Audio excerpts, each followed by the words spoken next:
Warning, this program is entirely fictional and made by a sole Canadian man. All characters and events in the show, including the host, even those that are based on real people, are entirely fictional. The following program contains mature subject matter. Viewer discretion is advised. America, the land of the free, home of the brave, and the stupid, and the criminally insane. The United States has seen its fair share of gangbangers, mobsters, and psychotics who've roamed our beloved streets, causing untold chaos, destruction, and corruption. Tonight, on Grand Theft Auto Biographies.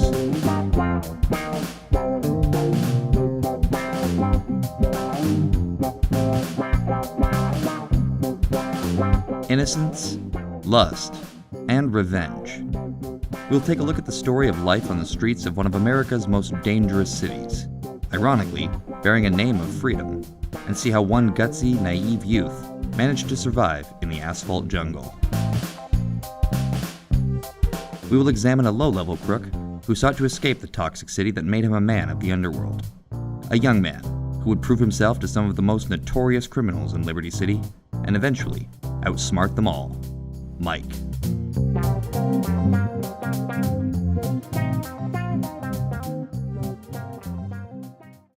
This episode of Grand Theft Auto Biographies brought to you by The Liberty Tree, promoting family values for over 50 years.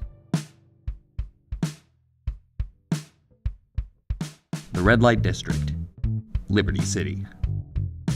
A den of America's vices, and a place many of the city's most dangerous criminals have also called home, including the subject of tonight's episode. Young Mike, last name unknown, was likely born at S1E4 General Hospital in Portland, to Caucasian parents whose identities are also unknown.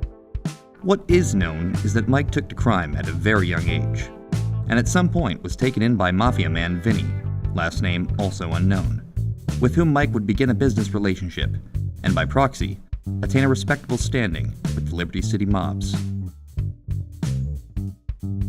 Mike and Vinnie would work together for many years, performing various jobs for their employers, who Vinnie kept a safe distance away from Mike, always keeping his partner in the shadows about their work. Having grown up in the city of opportunity, Mike failed to see how such a place got that reputation to begin with, and from a young age, sought to escape the cold concrete apartment blocks. By the year 2000, Mike and Vinnie amassed enough savings to do just that, and buy new lives in a new place. But, at Vinnie's insistence, Mike was to complete just a few more jobs for the mafia, before they finally cut ties completely and made their getaway. As is often the case with these stories, that wouldn't be how things played out. It isn't clear which of the Liberty City Mafia families Vinnie and Mike worked for. Records are sparse, and without word from the man himself, we can only speculate. For many decades, the city's Portland district has been carved up by the Leone, Sindaco, and Forelli families. However, by 1998, the Leone family had emerged as the dominant mob on the island, so it's likely that they were Vinnie's true employers, though once again, we can't be certain. This is our big chance, Mike. We've almost got enough money to leave Liberty City for good. I'm tired of playing errand boy. We need to strike off on our own and lead a good life. I've got your back, Vinnie. You got me off the streets and back on my feet. I knew I could count on you. We don't owe nobody nothing, and the police aren't on to us. It's time to make a new start. What we do know is that in preparation for their big escape, Vinnie first had Mike steal a getaway car for the two. A Bravado Banshee, a particularly fast and slick sports car. Immediately afterwards, Vinnie sent Mike on a mafia errand, collecting dues in Trenton, claiming the job was to pay back the mob for the help they would provide them in leaving town, and telling him not to ask so many questions. Loyal to a fault, Mike would keep quiet, even on the next mob errand to dish out punishment to the Trenton thugs he'd stirred up not hours prior. In between work for Vinnie's employers, Vinnie would also have Mike acquire fake IDs for the pair to facilitate their escape, and with them, the two would finally be ready to pack up and make a break for the city limits. However, when Mike arrived at the pair's safe house in the Red Light District, Vinnie was nowhere to be found. I'm here on time. Where the hell is Vinnie? Change of plans, Mike. Grab the getaway car from the hideout and meet me over in Callahan Point. But Mike, unlike every other criminal who had dealings with Vinnie, still trusted his friend and partner, making his way promptly to Callahan Point as instructed. It was here Mike's world was turned completely upside down. Oh my God! Vinnie! No! Just as Mike was arriving at popular Callahan Point diner Greasy Joe's, he would witness an enormous explosion before he could even catch a glimpse of his friend's face in the vehicle, which had burst into flames. With Vinnie apparently killed in the hit, and the cops tipped off by an unknown source, Mike would flee the crime scene and evade the police until he was contacted by an associate of Vinnie's whom Mike had had dealings with, an explosives expert known as 8-Ball. 8-Ball had a soft spot for the young Mike, who he'd seen working for Vinnie numerous times, and agreed to help him track down Vinnie's murderers in exchange for help with some small errands of his own. Whilst 8-Ball wouldn't be able to find the killer for Mike outright, he would eventually point him in the direction of Vinnie's old friend, the bartender, Jonnie.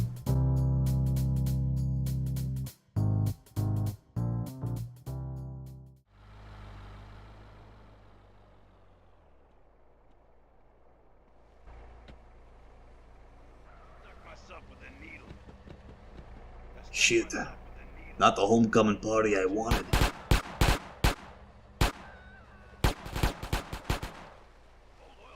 Let's get the hell out of here.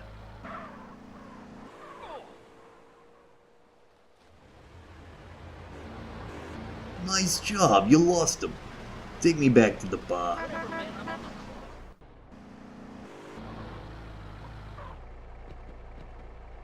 Thanks. Come back later once I got a handle on things. Now working for Jonnie under a similar agreement to the one he made with 8-Ball, Mike would continue playing handyman and cleaner for Jonnie, hunting down those with debts to the bartender, serving as his girlfriend's one-time bodyguard, helping him to destroy a rival startup bar called the Diamond Sky across the street from his own establishment, and even successfully halting a restaurant smoking ban bill by roughing up the senator who'd proposed it in the middle of the street in broad daylight. However, the pattern of tragedy and mystery didn't end with Mike witnessing Vinnie die. After working for Jonnie for a brief time, the bartender revealed that he, like Vinnie, was in debt to some of Liberty's less than savory individuals. Most notably, the leader of the uptown yardies based on Staunton Island, King Courtney. This is it, Mike. I got a lot of heat on me from people I'm in debt to.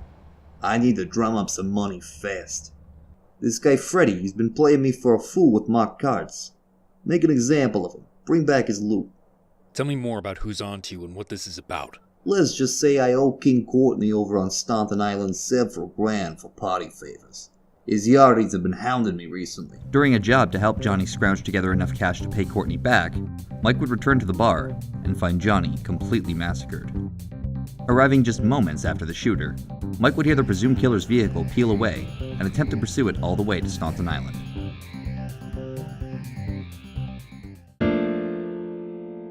Staunton Island is considered by many to be the heart of Liberty City.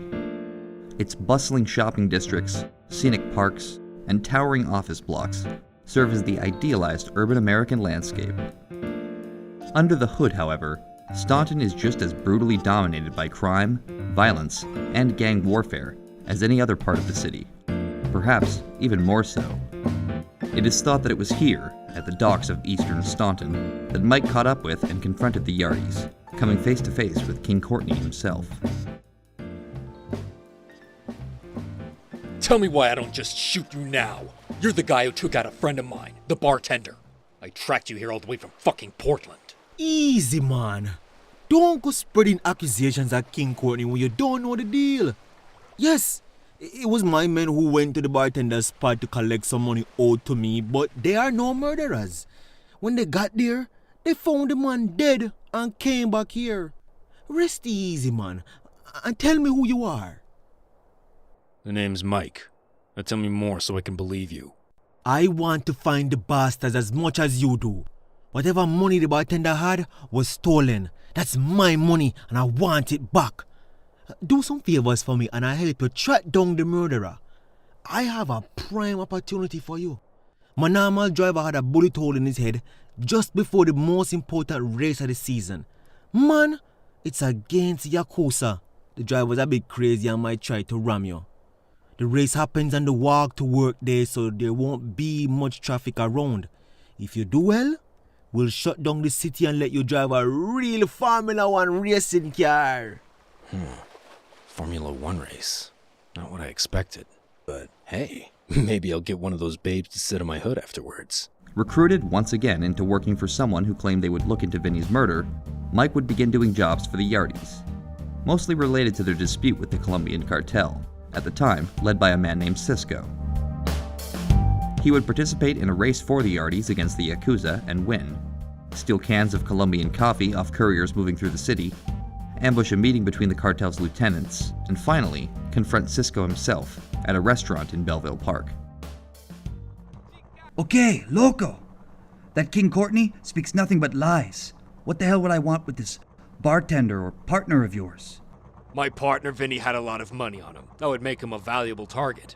Besides, I heard you've been connected to a lot of bombings lately. Your ignorance is as obvious as your foul stench. I would have no involvement with such petty criminals, especially if they are as raggedly dressed as yourself. Cut the crap and stick to the subject. Tell me who might be involved. Amigo, there are two gangs that would deal in this matter, the Yardies and the Yakuza.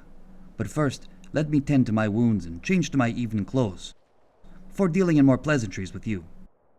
Follow me to my place. Learning from Cisco that the Yardies were simply using him, Mike would once again swap employers, and begin helping Cisco by distributing his specialized shoes made for drug smuggling, destroying a factory that manufactured surveillance equipment, and eventually kidnapping the niece of Yakuza boss Asuka Kasen, Yuka, something Mike would undo almost immediately when he began working for the Yakuza at Asuka's request. Through Mike's kind treatment of Yuka during her kidnapping, and his subsequent change of heart, he would manage to keep the secret of his involvement from Asuka while working for her and enlisting her aid in finding the bomber. Mike would perform numerous jobs for Asuka, including beating up a star quarterback to ensure Yakuza winnings, intimidating couriers into delivering their supplies to Asuka, and killing a pimp who'd been stealing Yakuza prostitutes before Asuka finally revealed to Mike the information she'd obtained. Mike-san, I have the information you've been waiting for. It's about the bomber who had dealings with your partner, Vinnie. There is, however, one thing you must do before I give you this information. There's a pimp in town who's been stalking my working girls and causing havoc on my hostess business. Take him out and then report back here for the information promised. All this trouble over one pimp? Why don't you just send one of your regular goons? And what the hell is a snack bar? This guy's no pushover, and my people are having to deal mostly with the gang war between the mafia and us. In Japan, snack bars are hostess clubs where you can go in to get a quick nibble and sing karaoke. Still don't see what snacks, girls, and karaoke have to do with each other, but whatever. Alright, I'll do this, but it's the last job I do for you, Asuka. After this, I'm going my own way. With Asuka's information, Mike would travel to Torrington to go looking for the killer, only to find him dead in his own apartment, and a note about an exchange in Wichita Gardens. Once again, a moment too late, Mike would rush towards Shoreside Vale, desperately hoping for answers. On his way to the exchange, Mike would be contacted on his pager by none other than Cisco, oblivious to Mike's undermining him with Yuka's safe return, and prepared to aid Mike in his hunt for the truth. Cisco informed the stubborn youth that the exchange was an ambush and pleaded for Mike to instead meet him at his private jet, sitting in Francis International Airport. Cisco would reveal to Mike that the bomber had been a man in his employ, and that he was as angry over his death as Mike was over Vinnie's. Cisco would claim that the true killer remained at large, and vowed to help Mike in locating him, but only after performing one last job for Cisco to help him prepare to flee Liberty City. Mike would return to the jet after completing the job to find a familiar scene, his friend and employer dead, and a vehicle speeding off from the scene. Poor Cisco. You just wanted to sell your drugs in peace and retire with millions in the bank. So much for keeping your carpet clean, my friend. 8-Ball told me not to go vigilante on the world, but now I'm taking the gloves off. Anybody and everybody that gets in my way is going down.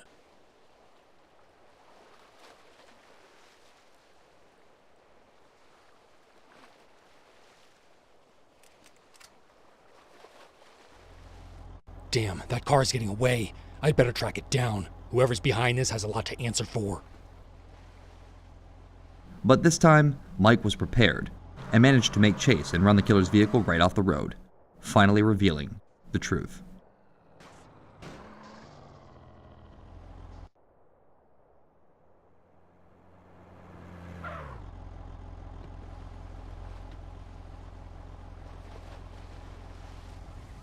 Vinnie? I don't believe my eyes. I saw you blow up in your car! Mike, I've told you before. Don't believe everything you see. I'm impressed with you. I wish I didn't have to see you up close one last time. Tell me why, Vinnie. Why did you betray me? I would have done anything for you. I was in the game too long, Mike. Any morals I had died a long time ago. You're just a dumb, gullible kid. I didn't want to share the money with you. Plain and simple. Goodbye, Mike.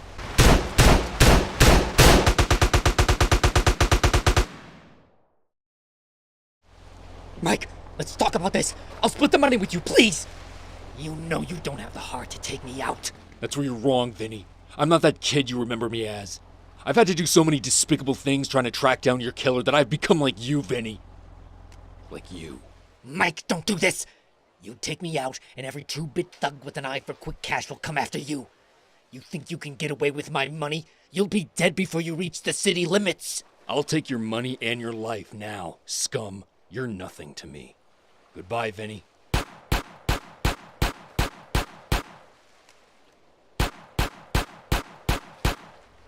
He's dead.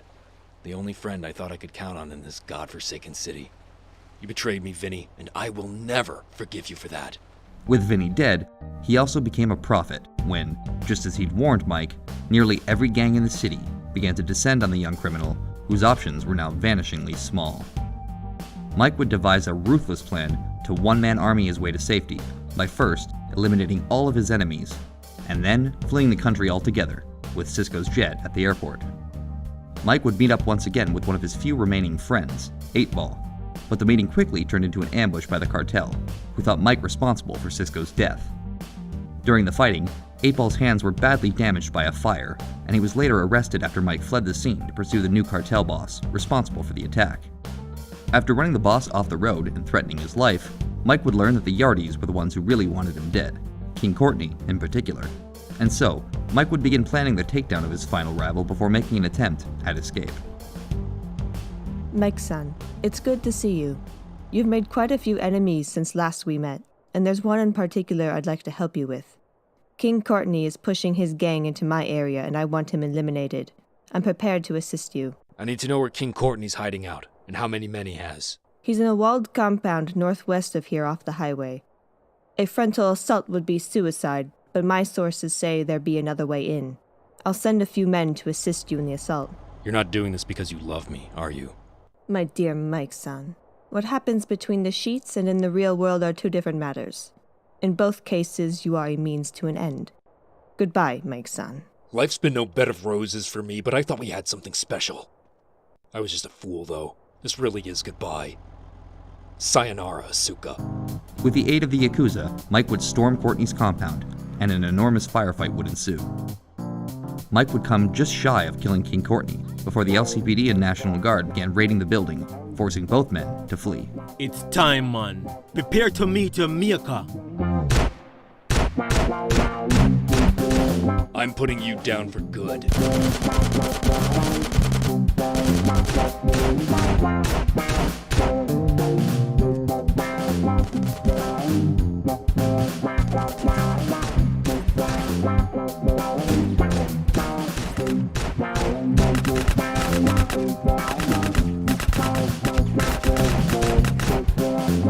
Stay, Mike, stay! I am all stressed out and there's no fight left in me. You are the victor, man. Damn, it's finally over. I can get out of this city with the money I have left and never look back. There's nothing but bitter memories here now. Think of something quick. The cops are closing in. I can't make it out of the city by the highways. The cops have roadblocks up. There's only one chance I have, and that's to make it to the airport and take Cisco's plane. Damn, I wish I had a tank to get through the resistance I've got coming for me. Hijacking an Army Rhino tank, Mike would make an aggressive push through the city, all the way to Francis International, where he boarded Cisco's jet and somehow managed to fly out of the city without being shot down by the military.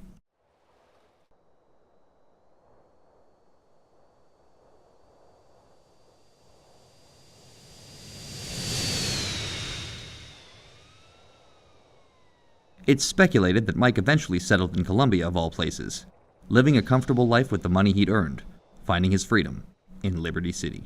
Hell yeah! There's no stopping me now. Liberty City? Goodbye and good riddance. I've learned lessons and rubbed shoulders with the worst elements. King Courtney, Vinnie, and even Asuka. I'm gonna miss Jonnie the bartender and Cisco. I can't help but think I could have done more for 8-Ball. Cisco, this drink is for you. Perhaps I will settle down in your beloved Columbia. To the rest, to hell with you. And here's to never looking back. Mike is among the youngest, most naive criminals we may examine on this show. While his exact age during the events described tonight are unknown, it is thought he was somewhere in his very early 20s, possibly even very late teens when he witnessed Vinnie's supposed death and began his crusade of vengeance. Mike grew up on the streets of Liberty and had nothing to his name until Vinnie picked him up and taught him to be a criminal. This created a fierce loyalty in Mike, loyalty to a fault, which would make Mike incredibly gullible to anybody who employed him. Mike would take any work from anybody, and usually without question, though when children are involved, he's been known to become violently defensive, despite participating in a kidnapping himself. Mike's warped sense of morality is likely a result of his nearly being raised by Vinnie, a deceitful and overall hateful man. Despite Vinnie's influence, however, Mike would go on to find his own motivations through his search for the truth about his mentor's death. Mike is a Caucasian male, assumed by this program to be in his early 20s. He has short black hair and most often wears a shabby outfit made up of a light gray jacket, white t-shirt, green pants, and brown shoes.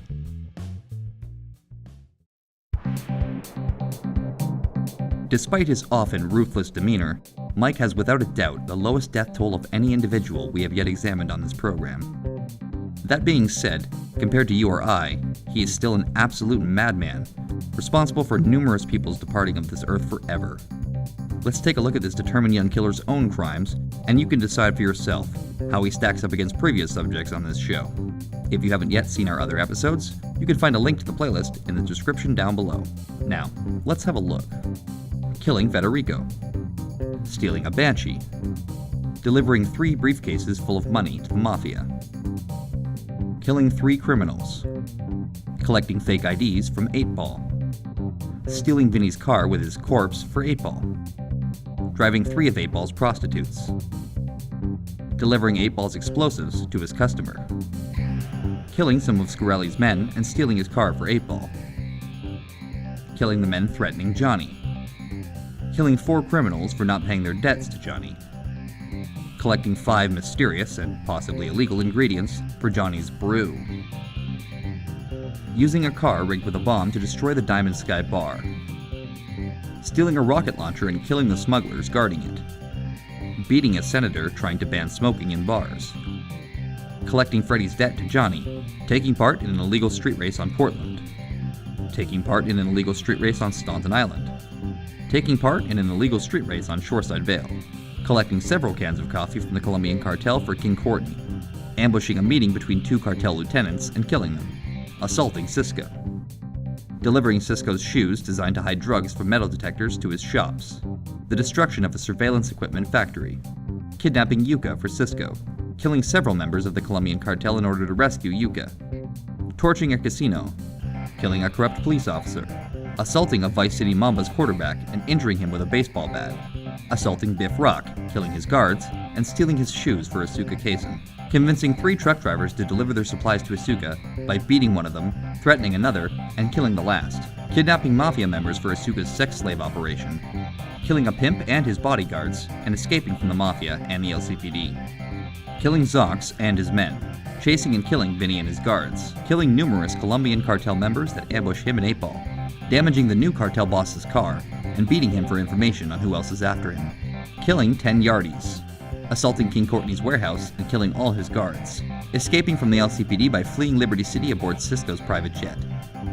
As we said, comparatively the numbers are quite low, but to the average American citizen, Mike, like all subjects on Grand Theft Auto Biographies, is a born killer. And even he managed to accrue a body count totaling over 100 people. A truly staggering thing to imagine for you and I, but not for the country's most hardened criminals.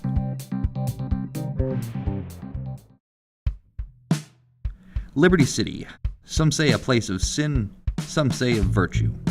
but from this reporter's eyes, a place of dangerously shifting opportunities for the most ruthless among us. If you live in Liberty City, move.